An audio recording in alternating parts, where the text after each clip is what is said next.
नमस्कार, मैं हूं आपके साथ प्रियांशु शर्मा और आप देख रहे हैं Chanakya news India live TV. चलिए रुख करते हैं आज की तमाम खबरों की ओर। उमरिया एकल अभियान द्वारा अलग अलग प्रदेशों से अलग अलग जिले से आए हुए व्यासगत हकारों को उमरिया टीटी ने सभी लोगों को अंग वस्त्र भेंट कर सभी का स्वागत किया। सभी पदाधिकारी एकल अभियान समिति द्वारा द्वीप प्रज्वलित कर भजन का शुभारंभ करवाया। उमरिया नगर में एकल अभियान से संबंध श्री हरिकथा योजना के तत्वाधान में भजन संध्या का कार्यक्रम उमरिया गांधी चौक में भजन का कार्यक्रम संपन्न किया। भजन टोली संध्या कार्यक्रम के प्रमुख जिले से व्यास भाई एवं बहनों को प्रस्तुति दी गई।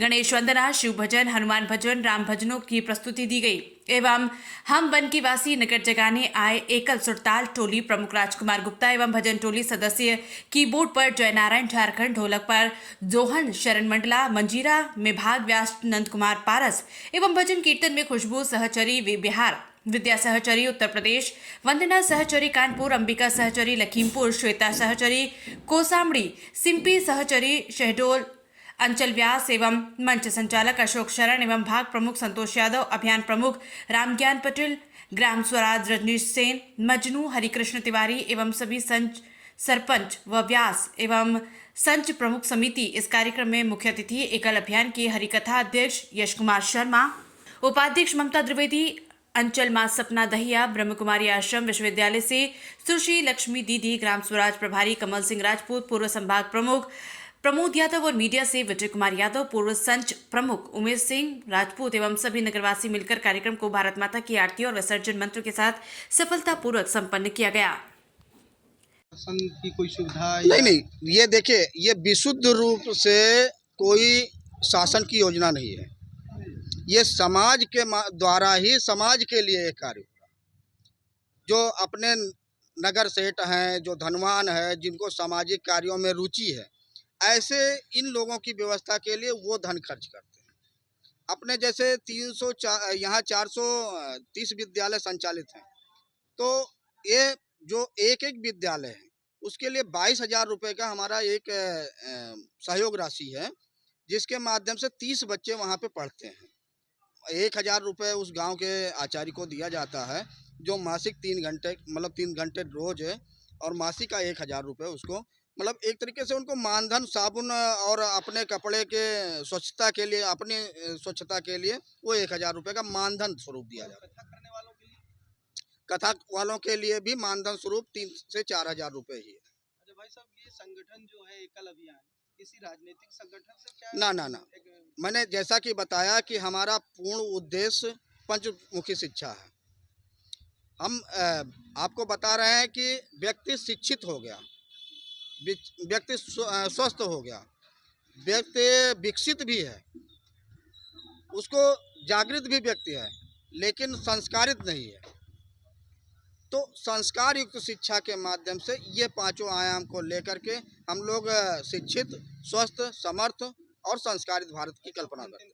आप उमरिया आए हैं, आपको उमरिया का कलिया भी गए हैं, आप उमरिया भी आए हैं, अभी आप जो है पाली भी जाएंगे, सैडोल भी जाएंगे। आपको उमरिया पर आने पर थोड़ा सा कैसा महसूस हुआ, ये थोड़ा सा देखिए, सामाजिक स्तर से और पूरा एक हम लोगों के लिए तो भारत एक तरीके से अपना परिवार हो गया। जब हम लोगों ने पूर्णकालिक का रूप रखा और पूरे भारत में हम लोग भ्रमण करने लगे।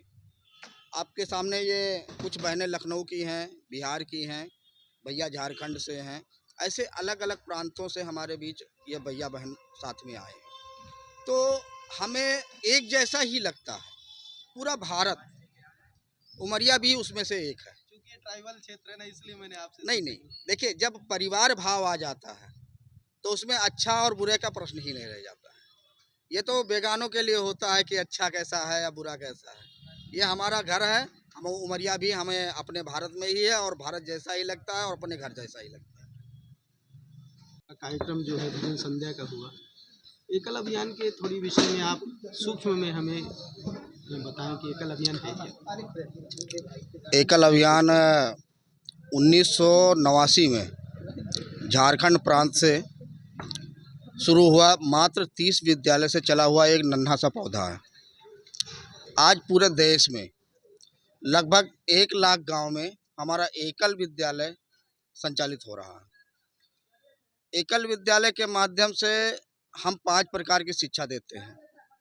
प्रथम शिक्षा जो है बच्चों को देते हैं, जो प्राथमिक शिक्षा है, और जो 4 प्रकार की शिक्षाएं हैं वो बच्चों के माता पिता को देते हैं। जो दूसरी शिक्षा है वो आरोग्य शिक्षा है। प्राथमिक शिक्षा, आरोग्य शिक्षा और ग्राम विकास, जागरण और संस्कार शिक्षा।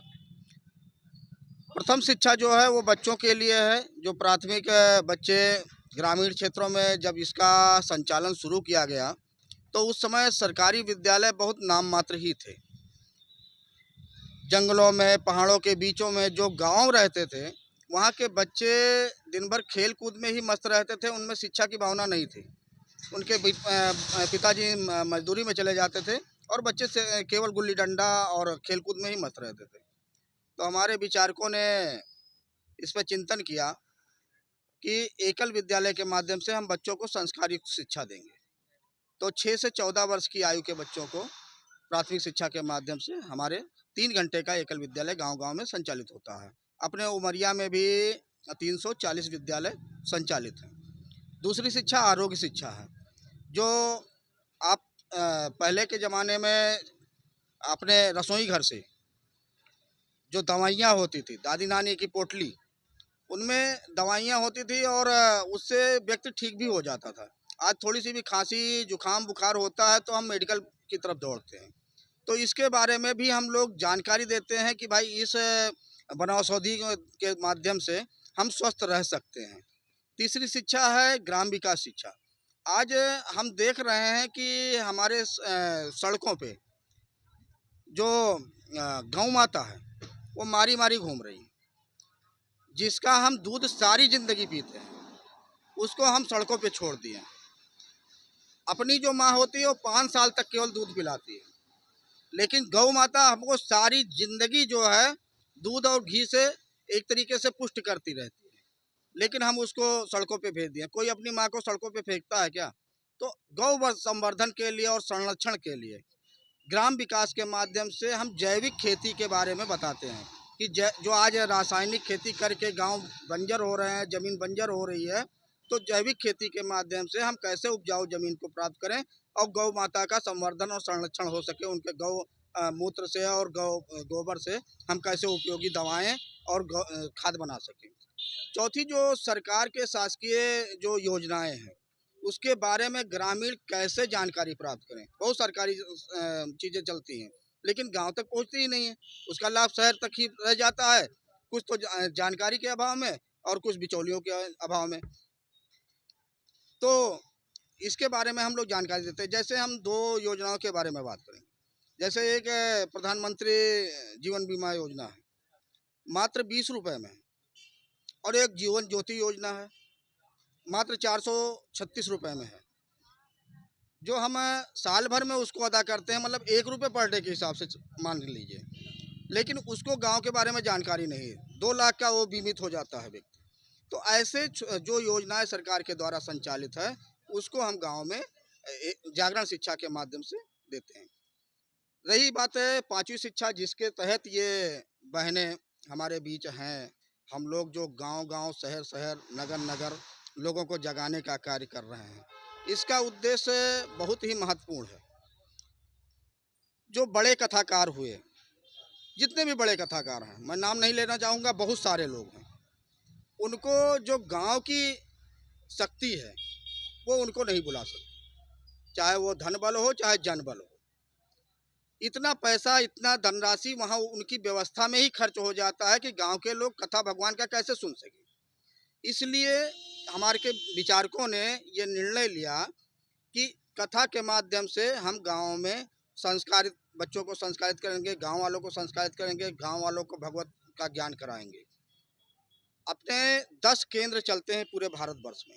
अयोध्या जी है, वृंदावन है, नडियाद है, इधर मंडला है, नासिक है। ऐसे 10 केंद्र चलते हैं जिसमें गांव-गांव से भाई बहन को हम लोग निकालते हैं और 9 महीने का उनको आवासीय प्रशिक्षण देते हैं। 9 महीने के आवासीय प्रशिक्षण के बाद ये जितनी भी बहनें खड़ी हुई हैं, ये सब व्यास कथाकार हैं।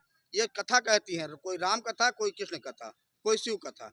ऐसे ये 5 प्रकार की शिक्षा लेकर के हम गांव-गांव एकल अभियान के तहत लोगों को पंचमुखी शिक्षा के माध्यम से लोगों को जागरूक कर रहे हैं, संस्कारित कर रहे हैं और उनको विकसित कर रहे हैं। भाई साहब, तो आपके बहनों चाणक्य न्यूज इंडिया से विजय यादव की रिपोर्ट।